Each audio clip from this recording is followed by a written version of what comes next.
What's up and welcome back to the channel. In today's video, we're going to be talking about how women categorize men. Now, whether we like to believe it or not, women do categorize you and me, gentlemen, no matter how much of, they say don't judge a book by its cover. They should look at the qualities and character of someone. And yes, that is a part of what we're going to be talking about in today's video. But you ain't going to lie to me right now and tell me that when you see a certain type of woman walking down the street or at the mall or at the restaurant you go to, that you don't sexualize or categorize her based on her appearance and her perceived value within the sexual marketplace. Okay, you ain't gonna lie to me about that. Like, as a guy, we do this all the time. So it's the same thing in reverse that women do, obviously, with men that they deal with. Now, when I go through this list, don't be triggered if you might fall into one of the categories and I have something to say about you in regards to, my perception of what that makes you in her eyes and what she might be using you for. Just take it as like a lesson, a learning experience, and something that you can grow from, okay? We're all growing. We're all on our journey here. We're all trying to learn. And if I call you a simp or a beta male, or, you think maybe a woman is categorizing you as a provider or more of like a husband type of guy where you're less sexually appealing but you're more financially appealing, don't take offense to it. If you want to switch things around, I'm going to also be including what you can do to improve those things and what category you can portray yourself to be to attract the type of women that you want in your life based on where you are in your life, whether you want to be a husband or you want to be just a casual fling or whatever you choose to be. Okay, so no further ado, how women categorize men. Let's dive into it. So the 4 categories that women place men in. So you can think of these as like little buckets. She'll place men in either the bucket of the friend category, and she might have multiple in each of these categories, okay, for different purposes, because women, unlike men, look deeper most of the time than just the surface level. We as guys, we look at women and we say, oh, damn, she got a fat booty. She got some nice double D's. Her face is pretty. So you know what? I'm going to put her in. She passes all my tests. She doesn't have to have any character or any other qualities besides the superficial things. And she's instantly going to make a way into my life and sit at my table, essentially. But women, on the other hand, they have the smarts about them to categorize men into different buckets. And within each bucket, like I said, there can be more than one man and fulfill different needs for her. So be aware of which one you fit in. The friend bucket, the fling bucket, which is basically like the short-term relationship, the hookup guy, Mr. Fun. That's like Drake's song with 21 Savage goes, Mr. Right Now, okay? Not Mr. in the future, but Mr. Right Now, we're getting it down and dirty. Like, I'm not thinking about the future with you, baby. We just focusing on right now and enjoying the time that we have together. Whatever happens after, that happens after. And then the third bucket is the LTR, or the long-term relationship. I didn't want to write that all out because I ain't got time for that, and you don't either. And then the fourth bucket is just the ick. Okay, it's the guy that she looks at and she has no attraction to, obviously. So let's talk about what these 4 categories mean in detail. So the first category is the friend. So women place men in this category that, number one, I said, they're not sexually attracted to this guy. This is a guy that sort of comes off to them as more of a gossip girl, or I put a femboy, someone that sits at the table with her and kind of talks to her and gives her advice while she complains about the guys that are actually digging her out on the side. Someone that's a listening ear, a shoulder to cry on, but not a D to ride on. He's just a shoulder to cry on type of guy because he pedestalizes her. He's telling her, you know what, you need to stop dealing with so-and-so. He keeps breaking your heart, and you need to start dealing with guys that respect you. I respect you. He starts to present himself in a way as like, hey, you know what? I've been here for you every time you got your heart broken. Who else has been like that? Like, it's me. Like, so you should consider me in the future as like maybe a long-term relationship. But you know what? She's not attracted to this guy. He's pedestalizing her. He's just literally her gossip girl. she actually views him as one of her girlfriends, essentially. This guy also lacks the initiative to make things happen. So this guy, because the reason I can speak on all these things is because I've been in all of these categories for the majority of my life, just rotated around depending on who I'm trying to get at and how I felt about myself on the inside, how self-assured I was, and how confident I was. I'm sure you can relate to that. We've all been in these categories. But when I was in this category, I lacked an initiative to make things happen. So instead of trying to get intimate with her and move her past first or even get to first base, I couldn't even get a hit at the plate, let alone get to first base. I lacked the initiative to even hold her hand, to even talk to her, to even escalate the conversation anywhere, because I thought if I just listened to her, and if I just spent time, being that shoulder to cry on whenever she got her heart broken, that eventually over the years she would wake up and realize the truth that I'm the guy she should have been with. And did that ever happen? No, it did not. And the next category that women put men into is the fling. Now, women put men into this category that they're sexually attracted to. So it's the complete opposite of the friend. These guys give off an aura of good D energy. All right, now I want you to pause for a second. Take a look at these four guys. No homo. All right, just look at them and tell me whether or not you think that this guy would stand up for himself, if he's self-confident, self-assured, and if he would provide good, no pause. Okay, pause. Just look at the picture. We're grown here. We can look at these guys and we already know the answer to those questions. I ain't got to get into detail. Just look at them. All right, pause. These guys, these guys also get the most hate. Okay, these are the guys that the friend, if we go back here, has to, he's constantly hearing about from the girl that complains about dealing with these type of guys. So naturally, the fling or the short-term relationship type of guys, these guys are the most hated in the manosphere. And I'm not talking about the YouTube space. I'm talking about the real world in the men's spaces.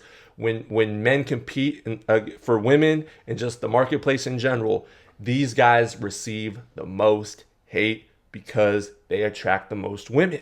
Okay, so women love them and men envy them. You've heard that.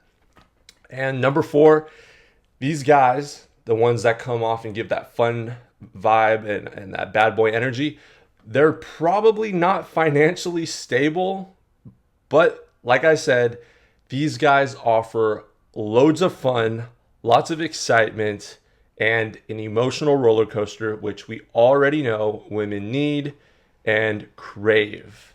Because this guy, he's going to be dealing with more than one woman, like we talked about in point number 3. He can attract other women. She's probably not just going to be the only woman that this guy's dealing with, which adds to the chaos and the drama in the relationship, which keeps her emotions spiked, which hooks her. And the third category is the long-term relationship guy, also known as the purple pill guy, but this guy's actually the blue pill guy. We'll get to it in a second.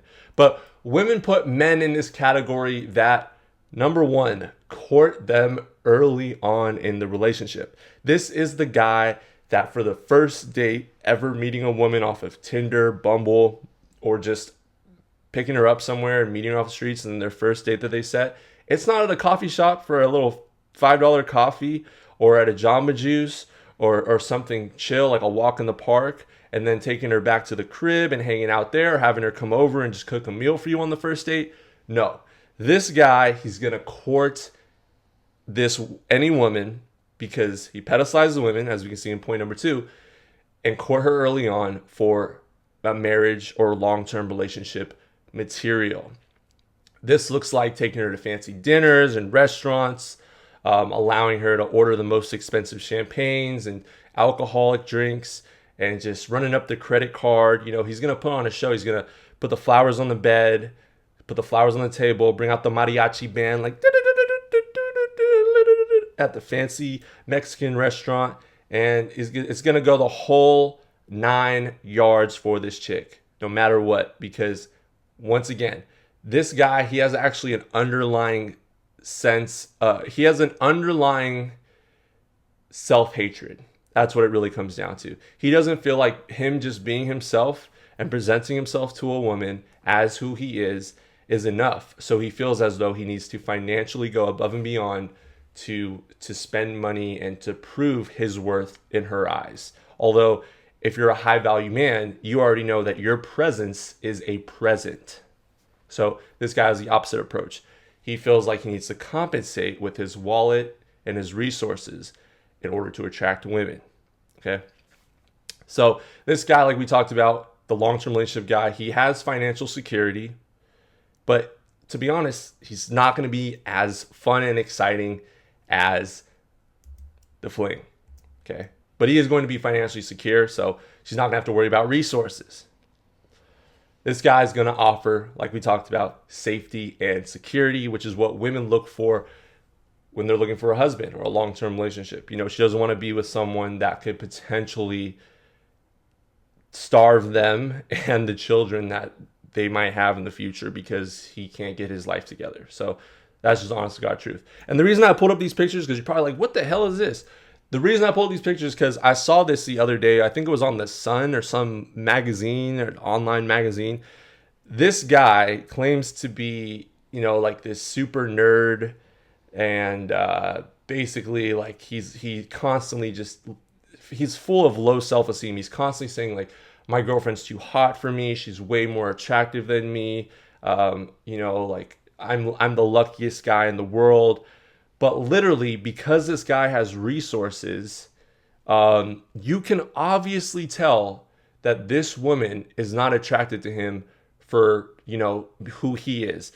Because if she was, she wouldn't be displaying and advertising herself to the rest of the world. So what this woman did, and we've already talked about this kind of stuff on this channel before, she's clearly advertising to monkey branch onto a higher value nerd in a sense. Okay. Another guy that's making more money than this guy, that's a bigger sucker in the future. Another simp. Because look at this. I mean, you can see her cleavage. She's just showing off. Even this little TikTok video right here on the right, the farthest picture to the right, you know, that right there, in a subtle way, it's also sexualizing her.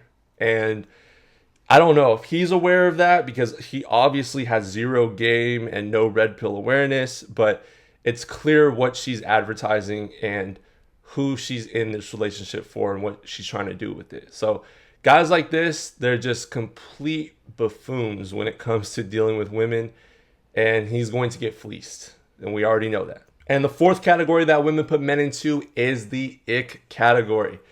Now, this guy, he just instantly repulses women because he gives off, in her eyes, this doesn't necessarily mean this is in all women's eyes if you're one of these guys, if a woman's ever rejected you, because I've been there as well. Some women would find me attractive. It's all subjective. Some women would find me attractive. Others would not find me attractive at all. But to that woman, if she's categorizing you and she gets the ick, it's because you repulsed her. All right? Let's just be honest. You're not her cup of tea. Women have very keen senses as to, you know, men's pheromones, how a man is actually feeling internally. There's a very interesting correspondence, if you do your research, between women, dogs, and children as to basically women, dogs, and children have the ability to sense and feel a man or anyone's core, okay? Like their true self, how they really feel about themselves, which is why you could feel, you know, like you're a good looking guy. If you're watching this video, you could go up to a woman that is less attractive than you think, and you should be able to easily talk to her, but she disses you, or she's like, okay, I'm good. Like, leave me alone. I'm leaving me alone. That's because somewhere deep inside you, and it might not be you, you know, she might have a boyfriend or whatever, but I'm just saying, for instance, somewhere deep inside you, just because you look good on the outside, women can sense that sense of desperation, that sense of creepiness, of neediness within you, and it just repulses them. No matter how you look on the outside, women, dogs, and children, I'm telling you, they will test you. I've seen dogs test people. I've had staring contests with dogs where they try to punk you out, And if you give in, that dog will just sit on your lap or scratch at you, and it kind of tests you. It feels comfortable doing that. But with someone that, you know, wins a staring contest with a dog and like kind of like pushes the dog down, and the dog wouldn't even think about it, you know, it's just the way the man carries himself. The dog wouldn't even think about that. So women, dogs, and children test the weaker parent constantly and manipulate them to get their way. I'm telling you, there is a correlation. Okay, we could do a video on that because there's something there. Just look at your own personal life. Women, dogs, and children, very tightly linked in terms of getting to the true essence of someone's core qualities and how they feel about themselves, and then testing them to see if they actually are on alignment and congruence. These guys also, they probably don't take care of themselves. This ties into their desperate aura, you know, their lack of self-confidence, and they're extremely thirsty usually with nothing going on for them. So we're going to talk a little bit more on the long-term relationship category of men.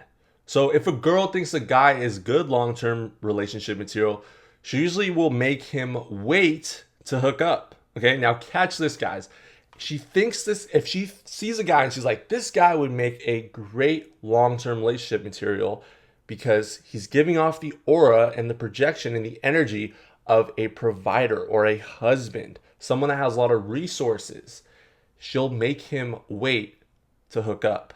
Okay, she'll make him court her and, in a sense, prove his financial security in her eyes. You know, what can he offer her? She'll make him prove that to her throughout the course of their relationship, and she'll be the one in control. Now let's take a look at the next page over.